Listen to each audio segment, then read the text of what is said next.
سلام علیکم عزتمنو. نیلم ګل وایي چې مراد یو شرابي دی او دا شراب به د کوم ځای نه راغوښتل او چې شراب به اوس کړ نو زما سره بیا به د شپې نه تېرېدو او په دوو ښځو پسې به ګرځېدو.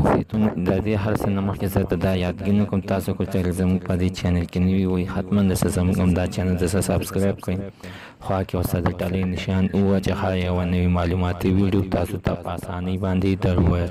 عزتمنو نیلم ګل دا خبره واضحه وکړه، ویلې چې مراد خو زما خاوند او زما ډېر د خوښې نه کړی و، خو دا اوس د ټولو خلکو ته پته ولګېده چې مراد دویم واده وکړو او د نیلم ګل د طلاق کوشش کوي چې طلاق ورته ورکړي. عزتمنو دا په سوشل میډیا باندې ډېر تیزو سره روانه وه چې مراد چې دی نو نیلم ګل ته طلاق ورکړو، خو عزتمنو تر اوسه پورې طلاق نه دی ورکړی، خو د کور خبرې روانې دي.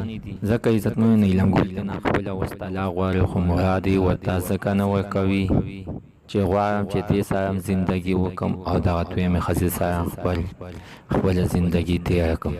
خو عزتمنو نیلم ګل دا ویلې چې مراد یو شرابي دی او شراب څښي، ځکه چې د شرابو په نشه کې دی ماته پردي سړي راوستي دي او دا راته ښه په بکه باندې راته ګوري او پردي سړي سره د په مخ کې باندې سره غلط کار نه کوي.